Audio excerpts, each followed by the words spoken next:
Welcome in, sorcerers. I am away this week doing some family stuff for the upcoming 4th of July weekend and just out of town, so I filmed some deck techs. This will be the first of the deck techs. It has been made possible by receiving our Dragon Lord cards in. There's a card in here that inspired the whole thing. So this is more of a casual deck on the power level. So don't expect to win any tournaments maybe with this one. And what I'm going to do is I'm going to show the first version I have in paper, which is not the full version basically. And then I'll have to show you sort of an online version of what it looks like, maybe like a more idealistic copy, because I just don't have the proper sites, some of the cards yet. My thought is that since this is going to be a deck that focuses on legions and legions and legions of gray wolves, what we want to do is we want to protect our wolves and make them even harder to kill. A gray wolf that can simply be removed from combat by a targeted spell or just some damage is not as powerful as a gray wolf that has a little bit of a ward on it. So we're going to use Savior. We're going to try this out.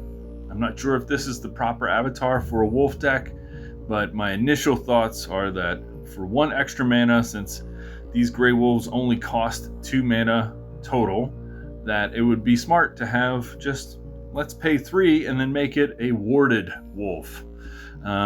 So let's go through the card selections, see what we chose, and yeah, give me some comments or feedback below if you've had experience with testing out a gray wolf deck. Or I know that back in the day in Sorcery, when the numbers of cards that you would run were less, that people played more gray wolf decks back then, or at least that's what I've heard. So we're looking at 60, 30, 10 plus your avatar world now, so maybe they've fallen off because of that. I think that wolves, let's look at the wolves real quick and see how we're going to try and utilize them. They have 1 power and toughness on their own. They have 2 mana to cast them. The 1 earth threshold is required. They are a ravenous pack of ordinary beasts, and your spellbook may include any number of gray wolves. They have +1 power for each other gray wolves nearby. So, and because of that, we have a number of gray wolves. 1, 2, 3, 4, 5, 6, 7, 8, 9, 10, 11, 12, 13, 14, 15, 16, 17, 18, 19, 20, 21, 22, 23, 24, 25, 26, 27, 28 gray wolves in this deck. So that is a majority of our minion count. In fact, it may be all of it. There's 1 other wolf in there, a hidden wolf that we'll see very shortly. But I think anytime you run a beast deck, you should probably be running a copy of Sylvan Splendor. So this is the only water threshold card we use in the deck. It does make the mana a little stretched, which is why I need to get more sites to kind of make this deck a little more feasible. But basically, Sylvan Splendor is an aura. Whenever you cast a beast or fairy to an affected site, draw a spell. Dispel if an affected site is successfully attacked.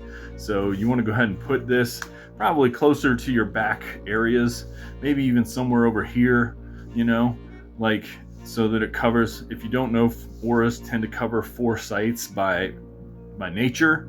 And then when you cast wolves to any of these sites, they'll just draw you an extra card. So there'll be plenty of turns where you're like, I cast a wolf, I get a wolf, I cast a wolf, I get a wolf, I cast a wolf. And so you can get a little bit of card advantage that way. So I really love Sylvan Splendor. But let's introduce our main star, the star of this deck. The reason I called it Airwolf initially, Moonsong Talagellum. Airborne, 3 power, 3 mana minion that costs 1 air threshold and 2 earth threshold. A unique dragon raised by wolves. Airborne, counts as a gray wolf, and has +1 power for each other gray wolf nearby. So it has the same ability as the rest of the gray wolf pack. I just love the flavor of the deck. It enchants me. It enchants me. I'm a big fan of it. So we wanted to make a deck like this. This is almost like a equivalent to like a squeaker style deck. I just have so much fun playing these wolves out, but I think they can get pretty powerful. So, the idea being you get a couple of wolves that are supporting one another, well, these wolves would all be 7 power because they are seeing one another. So having this many 7 power minions for just like 1, 2, 3, 4, 5, 6, 12 total mana is pretty insane. So we want to get there. How do we get there? What do we do with our wolves, our big pack of wolves that we have? Well, on the offensive side, we've got this sort of deck split up into different segments, categories. On the offensive side, we've got none other than Whirling Blades. We have 3 copies of this vicious, exceptional magic. An ally may take up to 2 steps and then strikes each enemy along their entire path.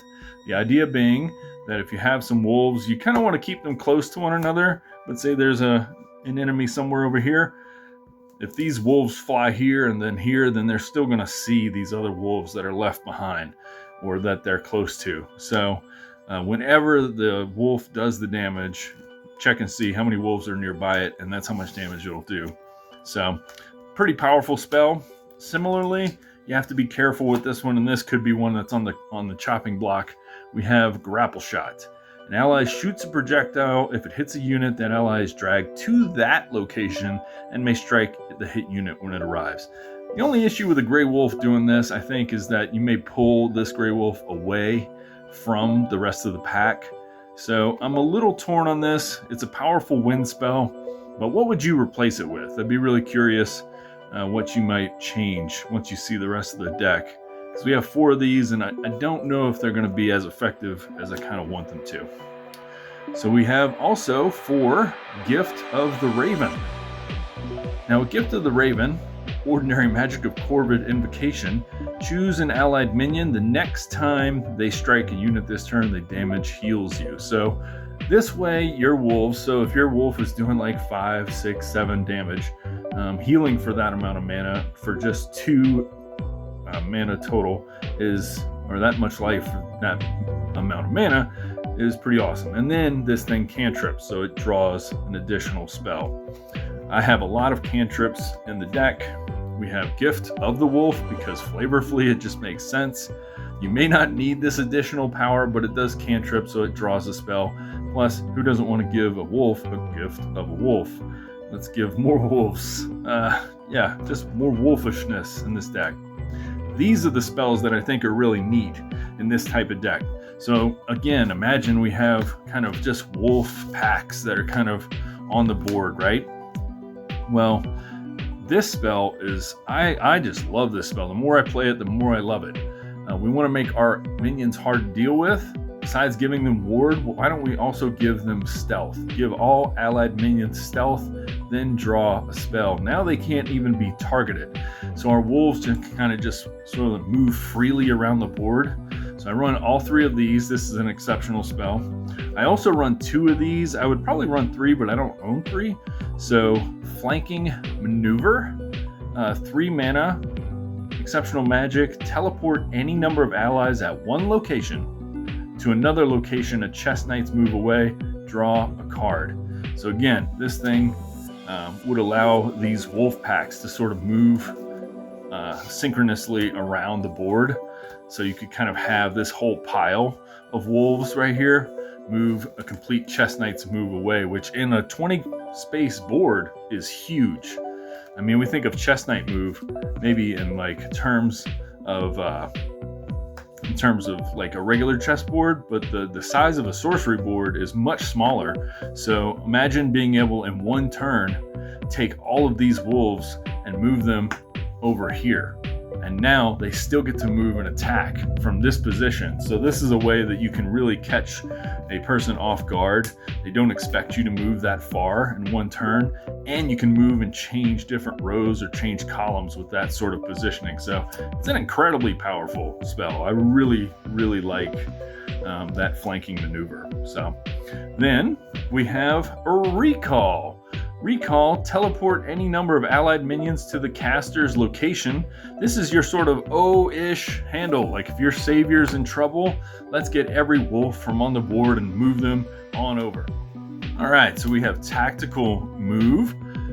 One at a time, each ally takes up to 2 steps. This is really awesome. Again, we want to move the pack in its entirety.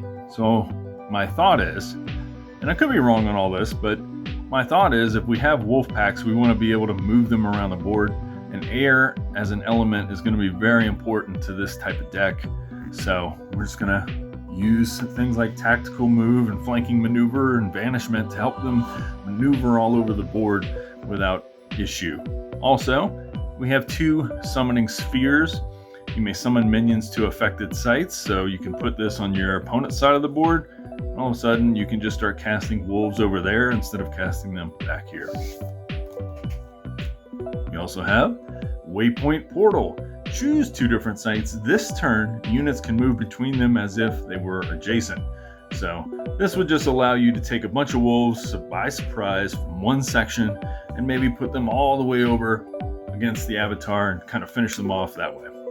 So that is very simply, the deck doesn't have a ton of cards because most of them are gray wolves. So, and ordinary cards. So like this deck is very cheap to make in its current condition. I think it's, it's a fun, inexpensive build.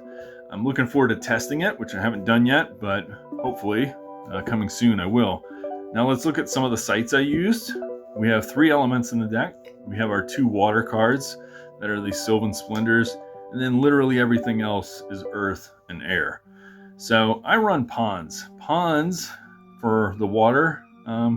This could be something that gets replaced, but what I like about it is that on Genesis this turn, the next beast can be cast and it costs 1 less, ignoring threshold. So if you cast a wolf to here the first time, then you don't care that this only makes water, and it costs only 1 mana instead of 2, so that allows you to kind of ward it a little easier. So I run 4 ponds to fulfill sort of that Sylvan Splendor. I also run mini blooms. So we have autumn blooms here. These are the earth ones, but they kind of fall and they make both water and air. Genesis. Then simple villages. These aren't my fave, but I didn't really know what other earth sites to add at the moment, so they make little tokens for 1 mana, which is fine. Then, because of more movement, I'm just all about movement in this deck and getting wolves to where they want to go. I have 2 cornerstones. These could be on the chopping block. If you don't know what they do, they're an exceptional site. You may play this site to any corner of the realm. And then I only had 1 extra of these. The rest are in my dragon deck, which I'll be showing later in the week. But I had 1 lighthouse, so this has both water and air. I need to get some more of these dual sites to run in this deck, I think. And then I can replace things like the villages and stuff like that to make the mana a little bit better. Then we have, shockingly enough, I have 1 extra tentacle.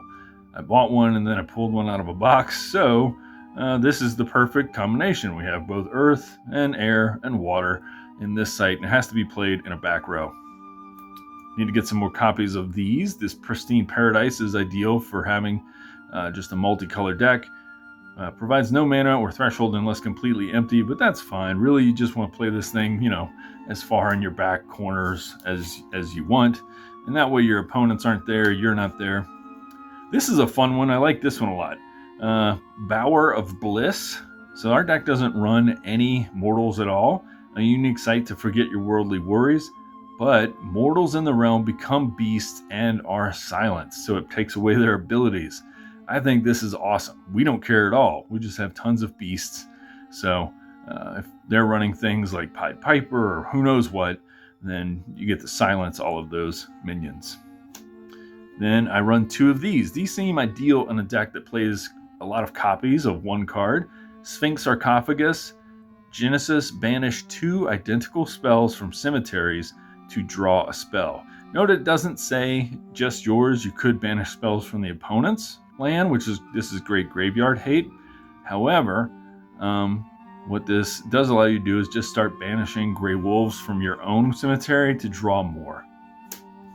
Then we have Varmint Warrens. Beasts here can't be targeted by enemies.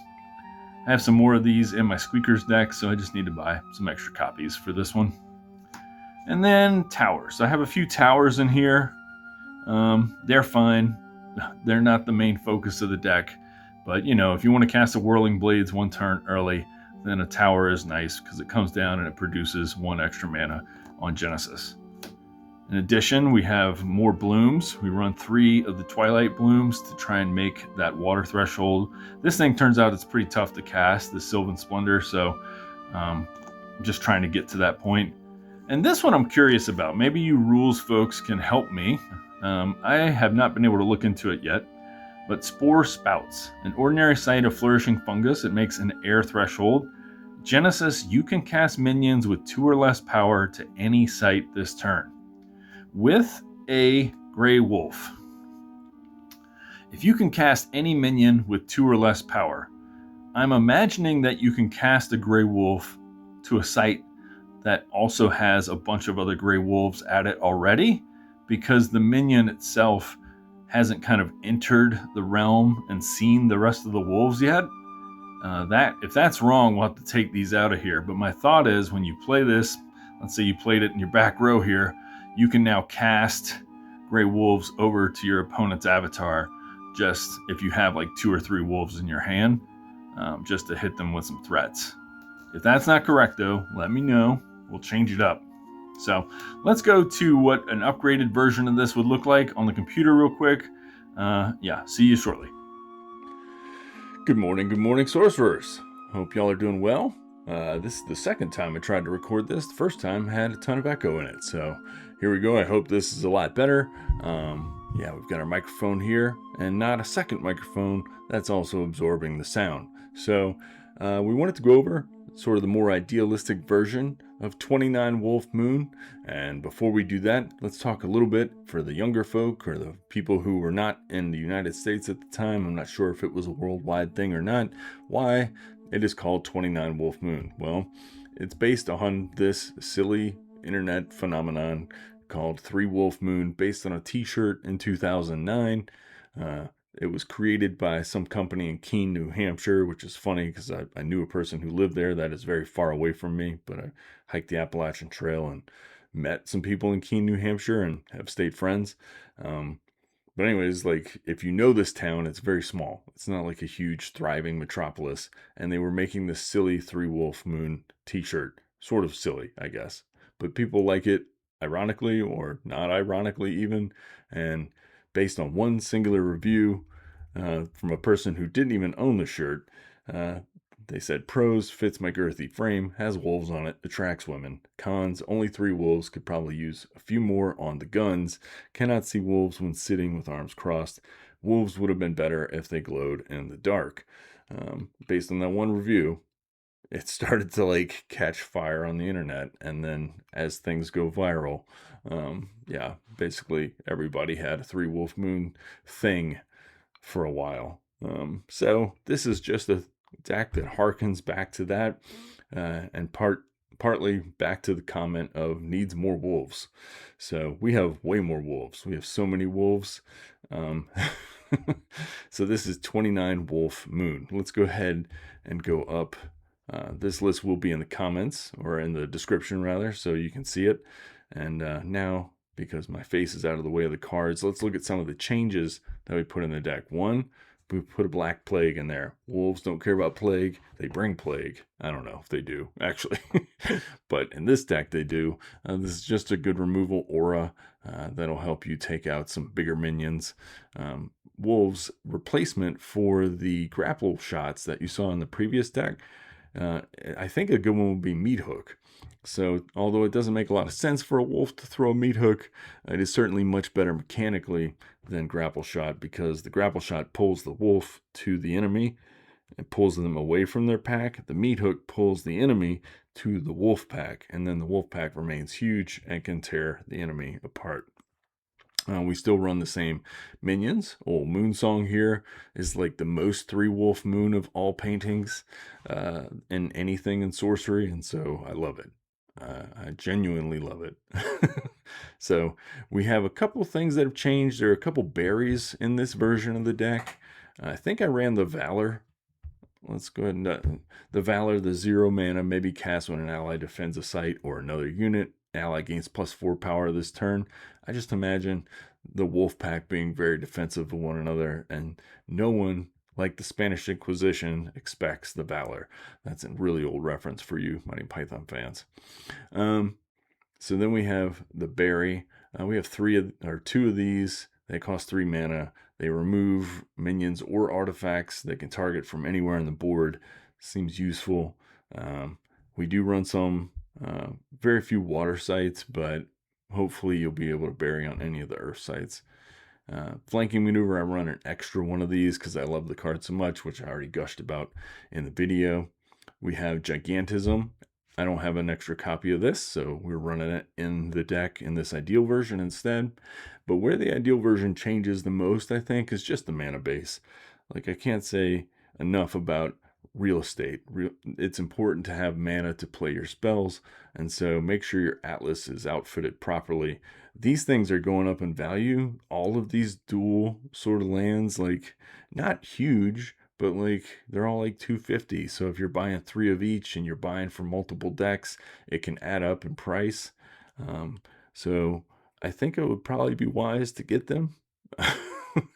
Just have copies on hand, even though they're from beta, I believe, and they would let you, that's still in print. I don't know. It feels like they're a little more expensive than other exceptionals right now. And so, and they're not going down in price. So get some copies. So we got 3 aqueducts, 3 lighthouses, and 3 windmills. And then other fun sites that we have in the more idealistic version, we have this one. I'm going to try and pronounce it. Broceliande. That's probably, I don't know if there's Broachland. I don't know. A unique site of wondrous wilderness. Genesis, untap nearby fairies, tap nearby mortals, give nearby beasts stealth. That's the important part, but also the tap mortals not shabby, because they won't be able to move to defend sites. So if you get to play this in front of some mortals, plus the art is wacky. You get this funny little tree in there that's within a tree, or it's behind another tree, a unicorn. There's a lot of weird stuff happening in this art. I do want to make a fairy deck at some point, although I'm sure it's not like super powerful, but that's a story for another time. I also have this, which I think is great. Dread Thicket. I love the art. Also, you have all the eyes peering at you from the thicket. Those are wolves. They've got to be wolves, right? And so an elite site where killers skulk. The first attack out of the site each turn can't be defended. So yeah, that means your giant wolf comes out, bites for 8-9 damage, whatever crazy number you have right now.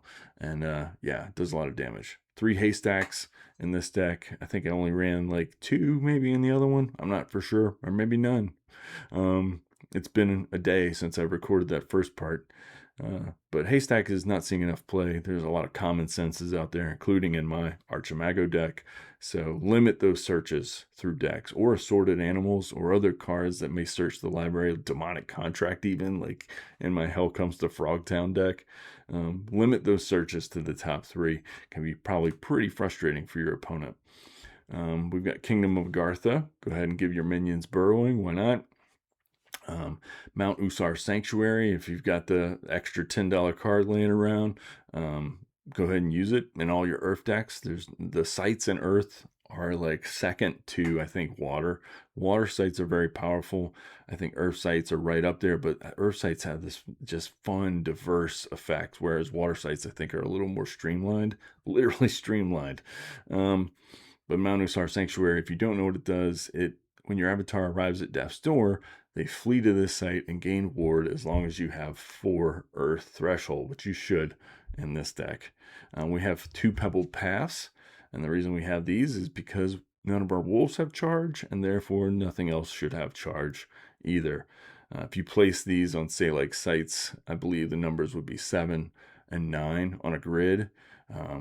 That'll have a giant, massive effect of all enemies nearby losing charge, which will really protect you from, these sort of aggressive red decks and let you kind of build up. Pristine Paradise I already talked about.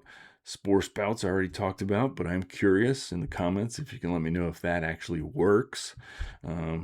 Then we've got 2 Valley of Delight. It's just a useful card in multicolor deck. If you're a Magic player, it kind of think about it like a Fabled Passage. It just comes down, lets you fetch a basic land, so to speak. In this case, Genesis, you just choose Earth, Water, Fire, Air, whichever one you need at the moment, and it becomes that. It doesn't produce double threshold or anything like the other lands, but it gives you what you need in that moment, which is sometimes pretty important. And then 2 Varmint Warrens instead of just 1. I think it was running in the other deck. Beasts here can't be targeted by enemies. And look at the bunnies. Beautiful bunnies. So, if you've enjoyed this video, please like, subscribe, all that stuff. I did want to comment, there was another user previewed the deck in my community section. If you don't follow that, subscribe and you can kind of get other updates. There'll be even more stuff coming to that section in the future that I will talk about at a later date. But in that section, somebody commented when they saw my wolves, they're like, I run wolves with Interrogator. And I looked at Interrogator. I was like, oh, that's actually a really cool idea. So I want to give a shout out to Diagraph for mentioning that, because the idea of Interrogator sending a bunch of wolves to attack the avatar just feels really flavorful to me. And it's maybe the first time that Interrogators felt flavorful to me. I can see him now as sort of like a ranger-esque character who just comes out of the woods and has all these wolves. So if you don't know what Interrogator does, let's go ahead and look up Interrogator real quick. Okay. So Interrogator's 20 health, 1 power. You tap, the player draws sight like all avatars, or most avatars, I think. Maybe all? Yeah. Whenever an ally strikes an enemy avatar, draw a spell unless they pay 3 life. So whenever you have a wolf that strikes an avatar, you would draw a spell unless that avatar pays an additional 3 life. They're not going to be able to do that much. The problem with Interrogator, where it like kind of, I feel like it sort of, you'll get a few cards off of it. So the hope is maybe with wolves, because you have such big wolves, you might get, like 3 hits, 3 extra cards off of this before they're literally going to be at death's door. So how much advantage do you get from this over a game? I don't know, but I think the flavor is awesome and on point. So I want to call that out as another option if you didn't want to use Savior. Well, without further just rambling, thanks all for watching. Appreciate you. Keep contesting the realm.